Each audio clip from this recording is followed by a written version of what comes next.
नमस्कार, जय श्री कृष्ण। आज हम मौजूद हैं हमारे आंदोलन के साथी और उद्योगपति, बिजनेस भी करते हैं और समाज सेवा और राजनीति में गहरी रुचि रखते हैं और राजनीति की बहुत गहरी जानकार भी हैं, विश्लेषक भी हैं, विशेष जानते हैं, श्री ललन प्रसाद यादव जी। स्वागत है ललन यादव जी हमारे यूट्यूब चैनल जवाहर निराला ऑफिशियल में। चलिए, आपके स्वच्छ, निर्भीक और निष्पक्ष खबर देने वाले चैनल को ढेर सारी शुभकामनाएं। हम आप लोग से आज वर्तमान स्थिति में रूबरू कराना चाहते हैं आपके माध्यम से अपने दर्शकों को कि जो रातों रात स्टार बन गया कॉकरोच जनता पार्टी, जो किसी कल तक कोई नाम नहीं जानता था, और आज उससे वर्तमान में बीजेपी सरकार, अमित शाह, मोदी पूरा भयभीत हो गया है। उसके वो अकाउंट होल्डर को, ट्विटर को, एक्स अकाउंट को हेल्ड कर दिया, मतलब बंद कर दिया है, ब्लॉक कर दिया है। इससे क्या लगता है कॉकरोच जनता पार्टी को और आगे बढ़ेगा कि घट जाएगा, कि हवा का झोंका, आंधी है, तूफान है, बाद में शांत हो जाएगा? देखिए महोदय, इस देश में अराजकता का माहौल है, महंगाई बेशुमार है, व्यवस्था परिवर्तन की दहार है, सन 1974 और 77 जैसी लहर है, और राजनीति करने वाले जब देश के साथ गद्दारी करे तो उनके खिलाफ जन आंदोलन उभरना ये निश्चित माना जाता है और उस देश में उनके खिलाफ आवाज़ उठनी शुरू हो जाती है। तो आज जो परिस्थिति है इस देश की, वह समाज को शोषण करने वाली राजनीति हो रही है। जब तक राजनीति को, इस गंदगी को साफ नहीं किया जाएगा, तब तक भारत देश की राजनीति जितने प्रकार से मैली हो गई है, वह देश की जनता को शोषण करने के अलावे कुछ नहीं कर रही है। देश अब चिंताजनक स्थिति में है। देश के लोग अब झूठे वादे करने वाले से बदला लेना चाहता है और देश में एक ऐसा कानून बनना चाहिए कि झूठे वादे करने वाले, चुनाव जीतने वाले नेताओं को भी सज़ा मिलनी चाहिए, मिलनी चाहिए, मिलनी चाहिए। ये तो सच है कि राजनीति, और आजकल की खास करके राजनीति, समाज को समाज से, भावना का भावना से, संस्कृति का संस्कृति से और धर्म का धर्म से फूट डालकर कर रही है राज। इस छोटी सी बात को अब तक समझा नहीं है हम लोगों का समाज, समझा नहीं है समाज। अब धीरे धीरे जब देश के आवाम समझ रहे हैं तो देश में कॉकरोच पार्टी जैसे आंदोलन करने वाले और समाज सेवा के रूप में उभर कर सामने आ रही है। ये तो सच है कि आदरणीय नरेंद्र मोदी ने देश का बुरा हाल कर दिया और मीठी छुरी से भारत देश को कंगाल बना दिया।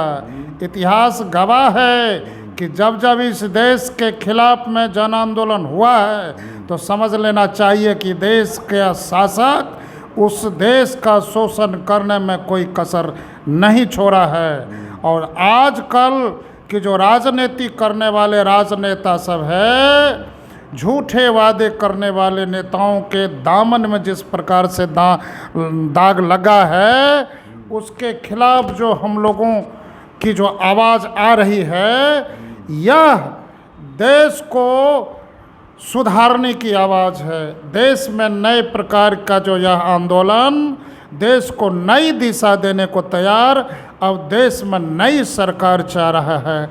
अब देखिए, झूठे वादे करने वालों ने बहुत मीठी मीठी छुरी से जिस प्रकार से इस देश को हलाल कर रहा है, उस हलाल में सरकारी एयरपोर्ट अब प्राइवेट होने वाला है, BSNL अब प्राइवेट होने वाला है। अब देखिए, अडानी को 1 रुपया में 1000 एकड़ जमीन बिहार के कहलगांव में दी गई। यह कैसी मजबूरी है कि अडानी जैसे उद्योगपति, अंबानी जैसे उद्योगपति को मात्र 1 रुपया में 1000 एकड़ ज़मीन देना क्यों ज़रूरी है, क्यों ज़रूरी है, क्यों ज़रूरी है? ये तो सच कहा जाता है। देश के लोग कभी कभी बोलते हैं कि देश के साथ गद्दारी करने वाले, जुल्म करने वाले, अत्याचार करने वाले नेता जब तक जुल्म करते रहेंगे, देश के सत्ता की गलियारों से उनके खिलाफ कांग्रेस पार्टी के तरह आंदोलन हुआ है, उनके खिलाफ इनकलाब जैसे नारों से, इनकलाब जैसे नारों से, इनकलाब जैसे नारों से। नीट पर भी बताइए, सरकार की जो नाकामी है, नीट पर जो उसका शिक्षा मंत्री धर्मेंद्र प्रधान का इस्तीफा मांग रहा है, वो कहाँ तक जायज़ है? ये तो महोदय सच है कि भाई जेठ के दोपहरी में पाँव जले, भाई पाँव जले। देश के किसान जेठ के दोपहरी में अपने पाँव को जलाकर, सूखी रोटी खाकर, धूप में एन कैन प्रकारन से हल चलाकर खेती करके फसल उपजाते हैं, और वो अच्छी फसल को बेच करके अपने बेटा बेटी को शिक्षा प्रदान करने के लिए बाहर भेजते हैं पढ़ने के लिए, अच्छा अच्छा कोचिंग देते हैं। ये तो सच है कि किसान फटा कपड़ा पहनते हैं, किसान के बटन को खोल के देखा जाए तो उसे फटी गंजी की नसीब नहीं होता है, लेकिन अपने बेटा को अच्छे कोचिंग में, खान सर के कोचिंग में, दरोगा फैक्ट्री कहने वाले रोशन जी जैसे कोचिंग में पढ़ाते हैं और बेटा को ऊंची मंजिल देने में कोई कसर नहीं छोड़ते हैं। वैसे किसान का बेटा इतनी कड़ी मेहनत करके जो नीट की तैयारी करते हैं, बीपीएससी की तैयारी करते हैं, सिविल सर्विस की तैयारी करते हैं, और जब परीक्षा में धांधली हो जाती है, अंत में पता चलता है कि क्वेश्चन लीक आउट हो गया, पता चलता है कि यहाँ परीक्षा रद्द हो गई, तो हाय रे सरकार, यह कैसा दर्द दे दिया। अत्याचार करने वालों से भी तूने हमारे परीक्षा देने विद्यार्थियों के साथ प्रकार से छल कर दिया। यह तो दुर्भाग्यपूर्ण वाली विषय है। न शिक्षा व्यवस्था माफ़ करेगा, न भारत देश के विद्यार्थी माफ़ करेंगे। देखिए, ये कहा जाता है कि शिक्षा दुनिया की सर्वोत्तम और सबसे बड़ी संपत्ति है। जो शिक्षा प्रदान कराने वाले लोग होते हैं, उसे मालूम होता है कि शिक्षा विनाशक नहीं बनेगी, ऐसा जतन करेगी, उत्थान करेगी नेट के लिए, उत्थान करेगा अवसर बनाने के लिए, और लेकिन शिक्षा कभी विनाश नहीं करेगी। शिक्षा कभी उस शिक्षा प्रदान करने वालों को पीछे नहीं करेगी।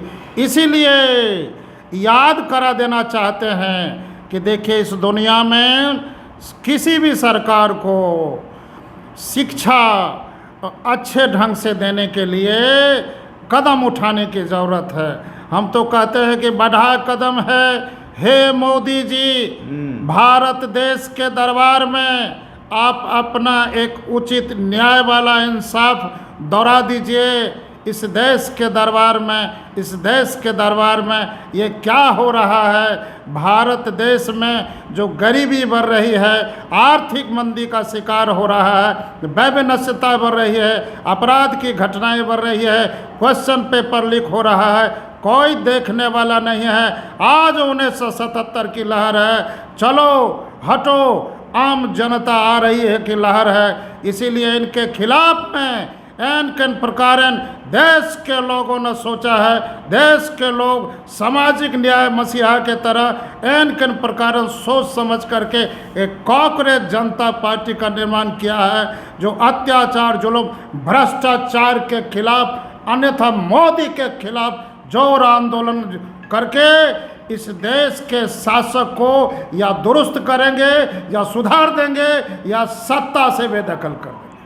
बहुत बहुत धन्यवाद आपको। आप लोग साथियों क्या विचार रखते हैं, आप हमें कमेंट के माध्यम से बताइए, और हमारे चैनल को लाइक करें, सब्सक्राइब करें, अपने दोस्त यार को शेयर करें। इसी के साथ फिर मिलेंगे एक नए टॉपिक के साथ। नमस्कार, आदाब, इनकलाब, सलाम, जय श्री कृष्ण।